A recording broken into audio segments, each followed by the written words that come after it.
Hello and welcome back. Today we are going to start a new series that is Fundamentals of Material Balance. So in the first lesson we will learn classification of chemical processes. So let's get started. We can classify chemical processes as batch process, continuous process or a semi-batch process. So let's begin with batch process. So, any chemical process where the feed is charged into a vessel like a reactor at the beginning of a process and the vessel content are removed sometime later in case of reactor when a certain conversion of the product has been achieved or a reaction has reached to its chemical equilibrium state. So during this process time, no mass crosses the system boundaries between the time when the feed is charged and the time when the product is removed. So this kind of process we called batch process. In this diagram, you can see a batch reactor. Precisely or briefly, we can say that in a batch process, no mass enters or leaves during the process. Now moves to the continuous process. Continuous processes are those processes in which input and the outputs of the flows continuously throughout the duration of the process leaves or enters into the system boundaries. For example, a pump mixture of liquids into a distillation column at a constant rate and the steadily withdraw product streams from the top of the column and from the bottom of the column. In this diagram, you can see this is the system boundary. Okay, so in the system boundary, you can see feed is continuously being charged. On the other hand, distillate and the bottoms are continuously being withdrawn from the process. So, in precisely, we can define continuous processes as steady flow of input and output to the system boundaries. Now move to the third type, that is a semi-batch processes. Any processes or any process that is neither a batch process nor a continuous process. So this kind of process we classify it as a semi-batch process. In these two diagrams, you can see a nitrogen cylinder is being opened in the atmosphere. So the pressurized nitrogen is being released into the atmosphere. So this is a semi-batch process. On to the right hand side, you can see two different kind of liquids are blended into a beaker, but nothing is being withdrawn from that beaker. So this is also a semi-batch process. So simply we can again define this process as a some flow characteristics of both batch and continuous processes are present in semi-batch process. Well, there is another way to classify chemical processes, and though that way is based on time. So we can define processes as a steady state process where no change in the process variable with time occurs. Okay, for example, if the value of all the variable processes, for example, temperature, pressure, volume, flow rates, do not change with time, okay, then this kind of a process we called it as a steady state processes. Okay, on the other hand, there is another type of the processes that is called transient processes. So these kind of processes are variables where the variables, process variables like temperature, pressure, volume, and other process variables changes over time. So we call them steady state, sorry, we call them transient or unsteady state processes. So batch processes and semi-batch processes, they are always going to be the transient. So remember this. In next lectures, we will solve the problems related to the batch process and semi-batch process as well.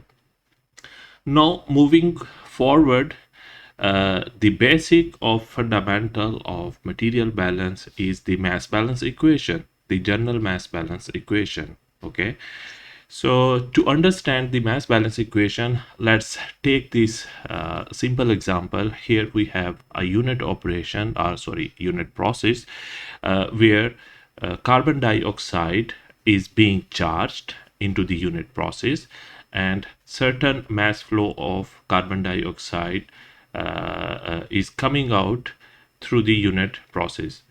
And we measure the mass flow rate at the inlet, and also we also measure the mass flow rate of carbon dioxide at the outlet of this process. And it comes that the flow rate, mass flow rate of this gas is not equal at the input to the output of the unit process. So what could be the reason for this? I mean, the mass should be constant. It should remain conserved according to the conservation law.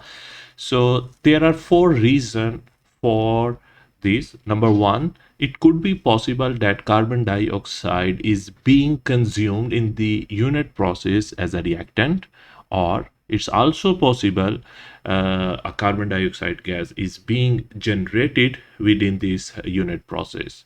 There is second option, that is it could be accumulating inside the unit process. For example, it could be absorbing on some catalytic material or on the walls of a unit. Okay, so the third possibility could be the leakage of this gas from the unit.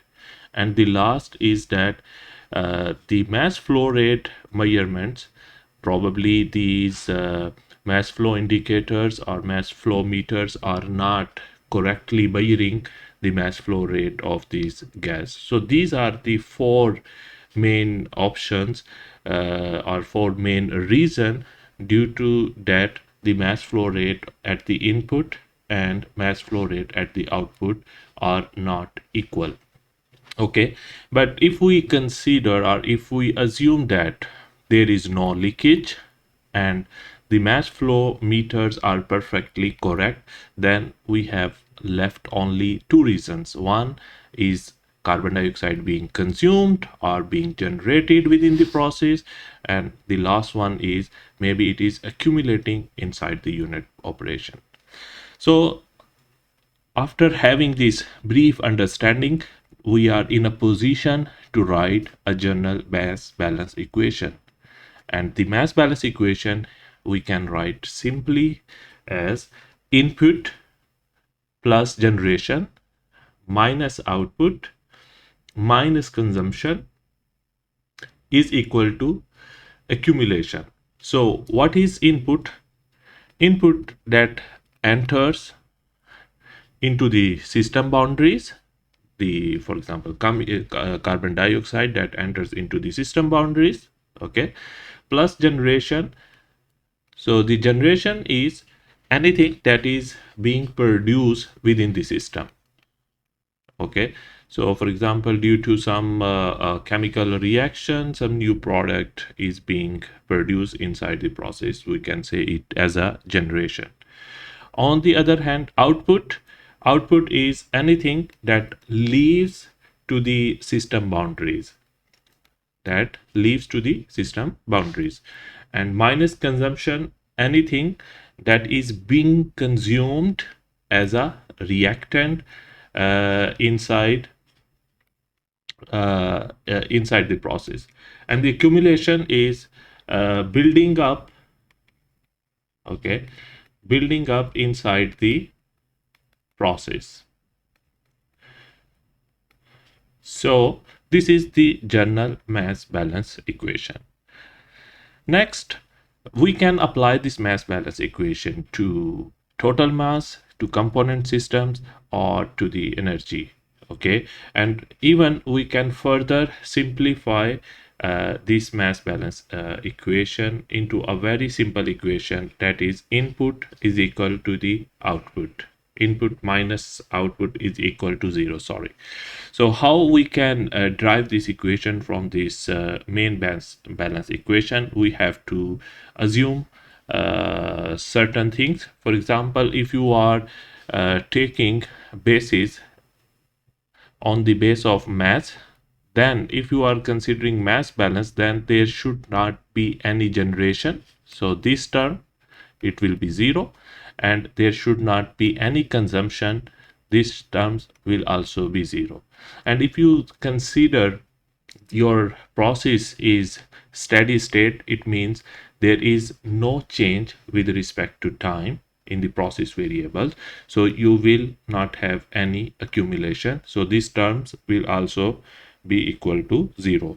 So in this way our final equation will become input is equal to output. So that is perfectly aligned with conservation law of conservation of mass. So here I have one curiosity. Can you apply a mass balance on a nuclear reactor? So think about it carefully and write your answer in the comment section. Okay.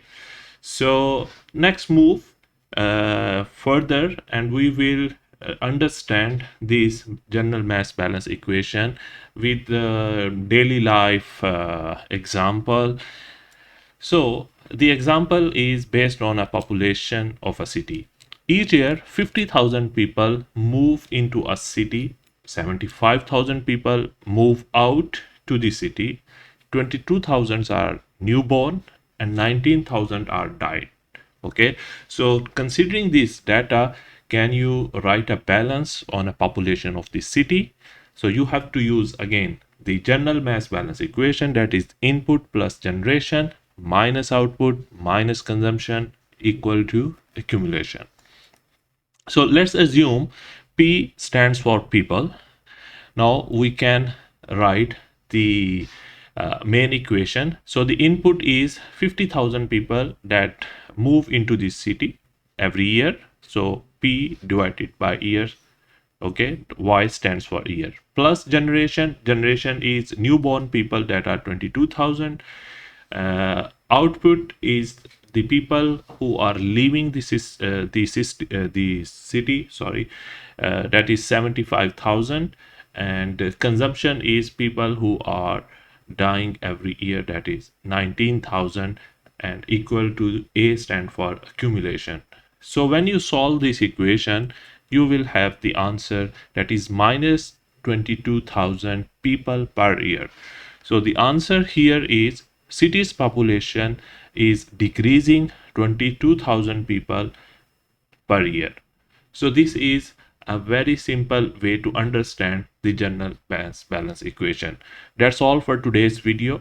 I hope you like this video. If you like this video, please don't forget to like, share, and subscribe to the channel. In next video, we will apply mass balance on a continuous process, and this series will continue. So if you want to learn fundamentals of mass balance material, so just follow the channel and follow this series. Until next video, take care. Bye bye.